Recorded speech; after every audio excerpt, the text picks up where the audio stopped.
Bien, ya estamos de vuelta, entonces regresamos con Erickson, que en el texto Infancia y Sociedad recuerdan que habla de 8 crisis. No las vamos a recapitular todas porque las de mayor edad, aunque son importantes, dependen mucho de estas primeras, que son las que más me interesan. Por eso no están todas, pero ustedes ya las leyeron. La primera sería la confianza básica versus la desconfianza básica. La confianza básica depende de la calidad de la relación con las figuras que lo cuidaron. El bebé introyecta lo bueno y proyecta las sensaciones negativas, que ya lo hemos visto de acuerdo a los otros autores. Decir que el bebé o la bebé introyecta lo bueno significa que considera que lo bueno proviene de él o de ella y todo lo malo le es ajeno. Esta es la base del mecanismo de decisión, que ya hemos señalado. El tener confianza básica le permite al bebé desarrollar el sentido de que sí se puede confiar en el mundo, que el mundo es un lugar seguro, que la madre va a llegar. Eso, recuerden, sería en los aspectos más ideales y si se logró, pero si no hay desconfianza básica, es decir, si el infante no fue cuidado, no fue amado, inclusive porque puede ser que cuidado sí fue, a lo mejor fue un niño que estuvo institucionalizado y lo alimentaban, pero no le daban afecto. Entonces, ahí, aunque vive físicamente, psíquicamente, va a tener dificultades para aceptar la vida. Entonces puede ser que se genere desconfianza básica. Esto puede dar lugar a la esquizofrenia infantil, en el adulto a una personalidad esquizoide o depresiva y a la necesidad de protección constante del mundo. Y esta necesidad de protección constante del mundo puede ser a tal grado que haga que se repliegue tanto en sí mismo, es decir, que vuelva, digamos, al narcisismo primario, que pueda desarrollar psicosis, como sería la esquizofrenia infantil. Esto entonces pone de relieve nuevamente la importancia de los cuidados maternos, pero no solamente a nivel físico, sino a nivel emocional. Es muy importante sentirnos amados por nuestros cuidadores. Recuerden nuevamente que esto habla de funciones, no tiene que ser la madre biológica, ni siquiera tiene que ser una mujer. Si el cuidador quien da afecto es un hombre, está haciendo una función materna, de acuerdo a Lacan. La siguiente crisis sería la de autonomía o de vergüenza y duda, o la etapa, ¿no? Entonces aquí tenemos en la autonomía una mayor modulación muscular que permite que el niño se aferre, pero también que suelte los objetos.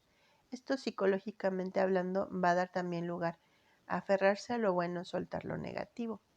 Se internalizan los límites que son tan importantes porque dan seguridad, que traspasar tal límite da tal conducta. Si los límites son muy ambiguos, no se puede tener certeza de la conducta, qué consecuencias tendrá. Esto va dando lugar a un sentimiento de autocontrol cada vez con mayor autoestima, que conduce a un sentimiento perdurable de buena voluntad y de orgullo. Si esto no se logra, lo que aparecerá será la vergüenza y la duda, recordando que la vergüenza es rabia vuelta contra sí mismo, lo que puede dar lugar a sociopatías y psicopatías y desconfianza en sí mismo, porque simbólicamente no se puede soltar lo negativo y más bien se puede hacer que se aferre a él. La siguiente crisis corresponde a la iniciativa versus la culpa. Esta corresponde a la etapa del complejo de Edipo que mencionábamos en el video anterior, donde el niño debe renunciar a la omnipotencia que ha vivido hasta este momento, porque en realidad nadie es omnipotente. Es muy necesario vivir en la omnipotencia. Nos conduciría a la etapa anterior, vivir en la psicopatía, es decir, el daño a los demás por no aceptar los límites. Entonces el complejo de Edipo da lugar al complejo de castración, que es aceptar estos límites, la diferencia, es decir, al otro. El niño o la niña va desarrollando la iniciativa al intentar cosas nuevas y no se rinde ante el fracaso. Si esto no se da de manera adecuada, lo que dará lugar será culpa por las metas planea así los actos porque finalmente se da cuenta de que pues ha agredido, porque todos agredimos a las figuras que amamos, pero también les damos afecto, pero permanece más o más centrada su atención en la culpa y esto le hace sentirse inseguro de sí mismo y también en ese sentido permanecer en aspectos negativos dentro de suyo. Después tenemos la etapa de identidad contra la versus o la confusión de identidad. Aquí en la identidad sería el logro del self, ¿no? Que sería el sentido integral de su propia identidad.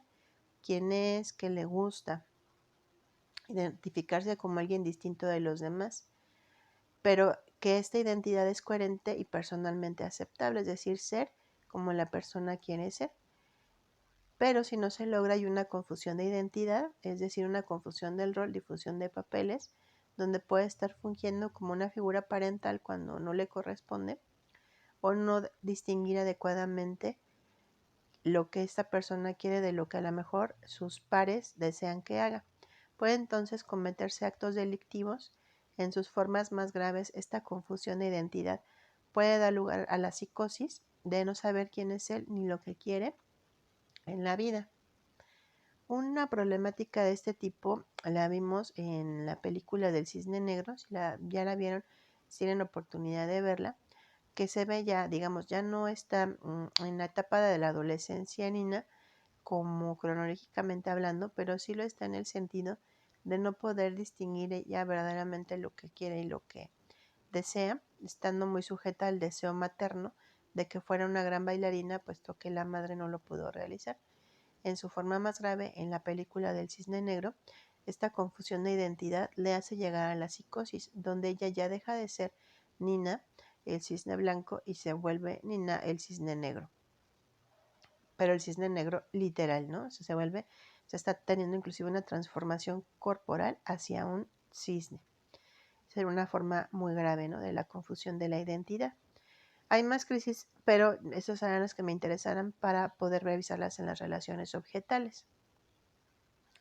Llegamos ahora a Melanie Klein, que nos va a hablar de dos posiciones, la esquizoparanoide y la posición depresiva. Recuerden que esquizo significa división y paranoide persecución. En esta etapa es lo que ustedes seguramente ya han visto, que Klein diferencia entre pecho bueno y pecho malo.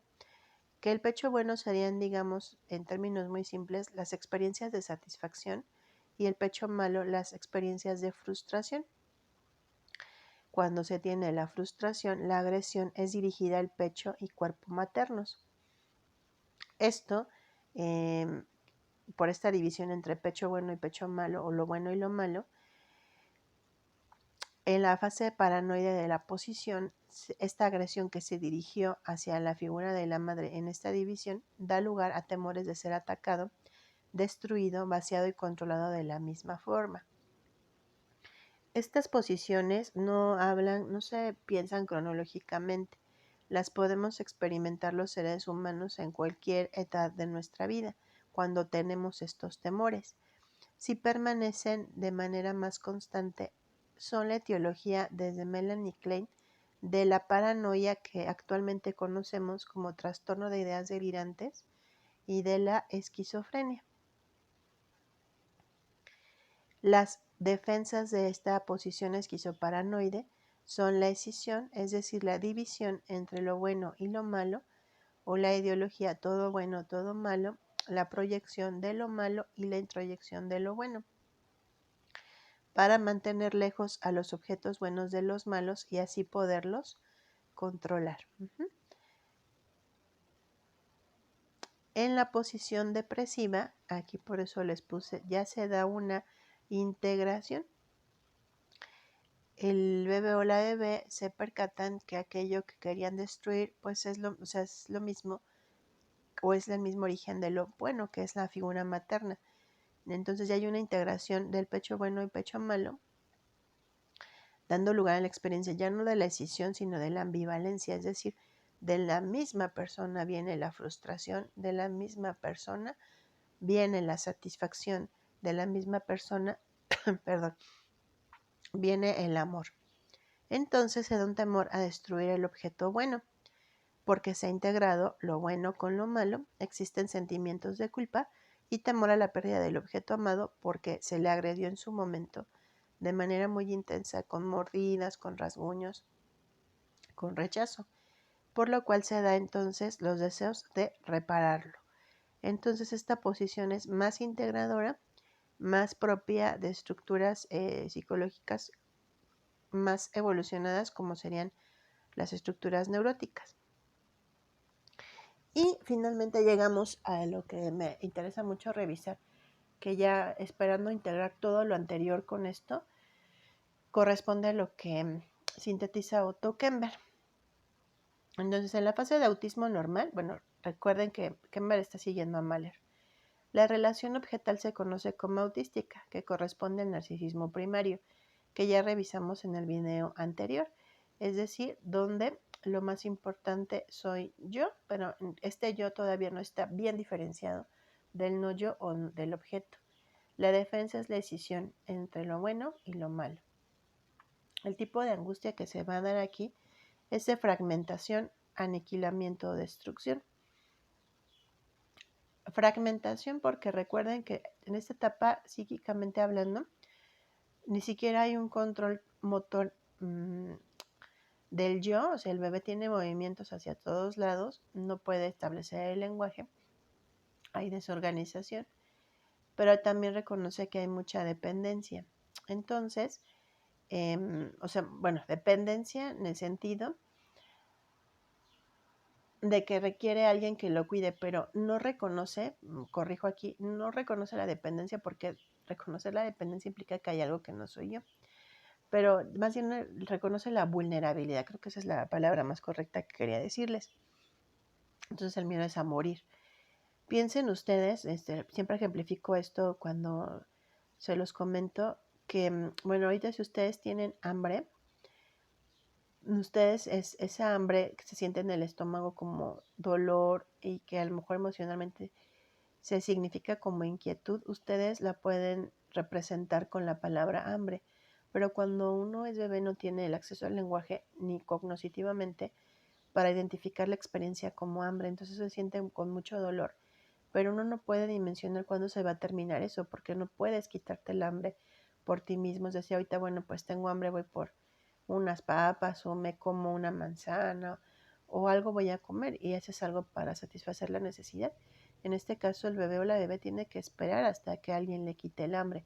Entonces si se tarda mucho, o aunque no se tarde mucho, si biológicamente ya tiene mucha hambre, aunque le den en poco tiempo, lo percibe como mucha angustia y el miedo es de morir. Entonces cualquier miedo que sea de morir corresponde a la fragmentación, aniquilamiento o destrucción. Esto lo podemos sentir como adultos en momentos de muchas crisis, el miedo a la muerte, ¿no? Como a lo mejor algunas personas en ese momento están experimentando. Si esta fase de autismo normal en la persona se crean fijaciones, dará lugar a la estructura psicótica, principalmente la esquizofrenia. Recuerden que la esquizofrenia pues habla de ensimismamiento, pero también hay formas de esquizofrenia como la esquizofrenia hebefrénica o desorganizada, donde pues sí ahí tenemos una fragmentación importante, inclusive la persona pierde lo que le daba su singularidad, ¿no? Entonces tiene conductas muy sin propósito, a lo mejor deja de ser ella misma para convertirse en su aspecto delirante como un perro, por ejemplo, un animal. Por lo tanto, su self, es decir, su identidad no es cohesiva, con tendencia a la fragmentación. O sea, un paciente, ¿no? Que él era el clon de sí mismo, es decir, a él lo habían clonado, el original lo destruyeron y la persona que estábamos entrevistando, pues era ese clon. Entonces, estas características las vamos a ir observando tanto en la entrevista como en las técnicas proyectivas, y la técnica proyectiva que vamos a ver, que es la de relaciones objetales de Philipson, nos va a dar elementos para ubicar si esta persona se corresponde con fijaciones en esta etapa, y entonces a lo mejor eso me habla de una estructura psicótica que no se ha manifestado, no se ha descompensado, es decir, no está presentando la sintomatología, pero que está ahí de manera latente, que puede ser que en algún momento se presente. Es muy importante en este punto decirles que las estructuras no dependen solo de las experiencias con los otros, es decir, no son culpa de la madre o del padre, son un conjunto, dice Freud, series complementarias entre lo que hemos vivido con las figuras parentales, lo que hemos vivido con el mundo, pero también nuestra predisposición biológica. No debemos olvidar eso. Entonces, no solo tiene que ver en este caso que haya una fijación en el autismo normal por las dificultades en las relaciones objetales, sino también porque había predisposición biológica, ¿no? Pero también la biología no necesariamente es el destino, son elementos complementarios, porque puedes tener una predisposición biológica, pero ustedes lo saben, por ejemplo, para la diabetes, pero si esa predisposición biológica con elementos conductuales como el cuidado de la salud persiste, puede ser que nunca se active esa pauta biológica. Y alguien que no la tiene, o sea, predisposición biológica, puede ser que desarrolle diabetes porque sus hábitos son pésimos, ¿no? Entonces son series complementarias, es decir, elementos que se presentan para que se dé lugar a ciertas estructuras, en este caso las que estamos revisando. Posteriormente tenemos la simbiosis normal. La relación objetal aquí es simbiótica, lo que les explicaba ya en el video anterior, esta omnipotencia y esta no diferenciación. Tú y yo somos uno mismo. Les he explicado en otros momentos un ejemplo de esto, o sea, dónde llega la simbiosis. Por ejemplo, unos familiares que yo tenía, que ellos todo lo hacían juntos, pero absolutamente todo, inclusive iban al baño juntos, ¿no? Entonces yo les comentaba, de pequeña observaba eso, me llamaba mucho la atención porque yo de niña observaba que nadie iba al baño con otra persona, ¿no? Entonces cada quien lo hacía de manera individual, pero ellos inclusive eso hacían. Y siempre, ¿no? Siempre iban al baño, pero juntos me refiero, entraban al mismo sanitario. Obviamente, pues esto cuando era posible, porque en sanitarios públicos, pues no es posible. La defensa aquí sigue siendo la escisión y el tipo de angustia sigue siendo el mismo, pero aquí la estructura ya digamos, aunque es psicótica, es una forma de psicosis más evolucionada, como sería la esquizofrenia paranoide o la paranoia vera, que sería el trastorno de ideas delirantes como se conoce actualmente. Por eso el self es no cohesivo con tendencia a la fragmentación.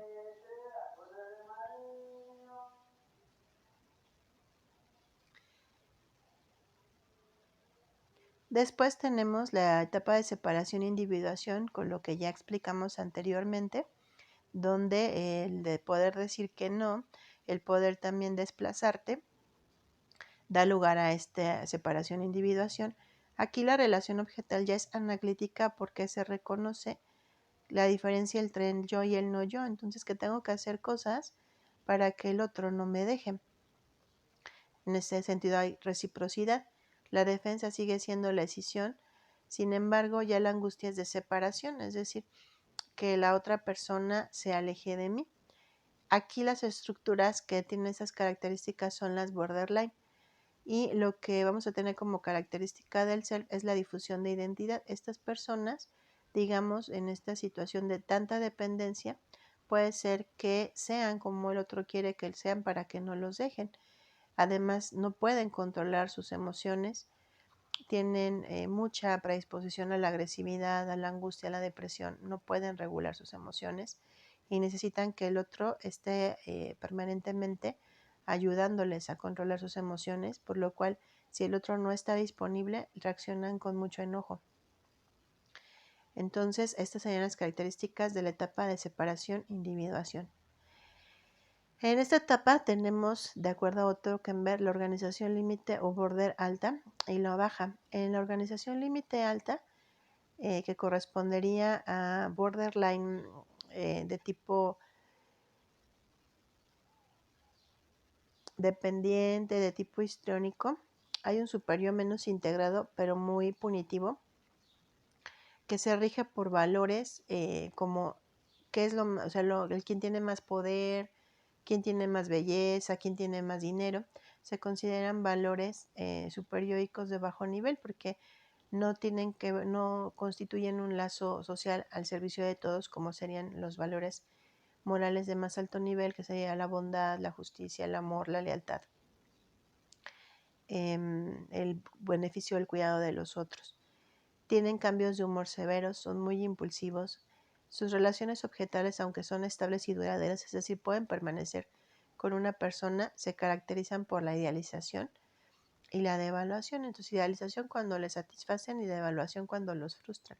Entonces, pueden ser decir al mismo tiempo que han sido lo más maravilloso de su vida, pero por otro lado que maldicen el día que los conocieron por estas situaciones de decisión, donde a veces son todo bueno y a veces todo malo, tanto ellos como los otros. En la organización límite baja tenemos una integración mínima del superior.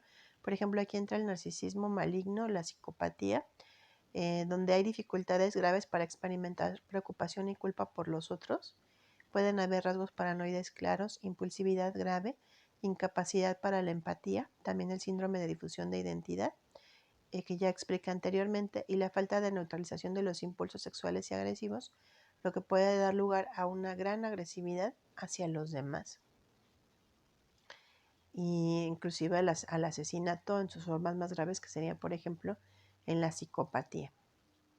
O en los llamados crímenes pasionales, donde la persona siente tanta angustia que por impulso mata al otro. Después tenemos la constancia objetal, que aquí la relación objetal es triangular porque corresponde a la etapa edípica. Para poder pensar en una relación triangular no habla solo de que haya 3 personajes involucrados, sino que haya competencia con uno de ellos y donde la persona generalmente se sienta con dificultades, digamos, de valoración y se sienta no adecuadamente aceptado por el otro. Una relación triangular, por ejemplo, podría ser el de una mujer que busque relaciones con hombres que tienen pareja o mujeres que tienen pareja si su orientación es homosexual. Aquí vale la pena señalar que esto que estoy diciendo pues son formas más actuales de pensar el psicoanálisis, porque de acuerdo a Freud nunca en las relaciones triangulares podría haber homosexualidad. Bueno, entonces les decía en el ejemplo, relacionándose con alguien que tiene pareja para tratar de ganarle a la otra persona y así satisfacer su necesidad de valoración, pero al final no logra gozarlo del todo porque siente culpa, porque está en una situación de competencia. Y no disfrutarlo habla de represión, es decir, represión de los instintos o más bien de los impulsos o pulsiones sexuales y agresivas, porque genera culpa. Entonces el tipo de angustia es edípica de poder experimentar esta culpa por superar a las figuras parentales, o superyoica la culpa, perdón, por no haber estos valores morales que hablábamos anteriormente, no los pudo llevar a cabo. Entonces dijo mentiras, por ejemplo, robó o traicionó y siente culpa superyoica.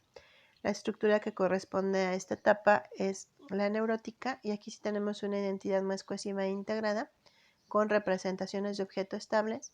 La representación del objeto es cómo percibo a los otros y puedo percibirlos de manera ambivalente, con todo lo bueno y lo malo, y tolero la ambivalencia.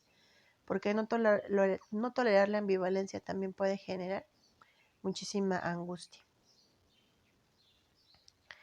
En la constancia objetal hay un superior bien integrado, es decir, ya puedo diferenciar adecuadamente lo bueno y lo malo, pero es punitivo porque me culpa inclusive, o me castiga inclusive hasta de lo que no he hecho, ¿no? Solamente a lo mejor de lo que he pensado o lo que he deseado, pero que no he llevado a la práctica. El yo está bien integrado, con esta diferenciación clara entre el ello y el superyo y el mundo exterior. Y aquí los tipos de personalidad o caracteres que corresponden a esta etapa son los histéricos, obsesivos compulsivos y depresivo masoquistas, siguiendo la terminología de Otto Kemper.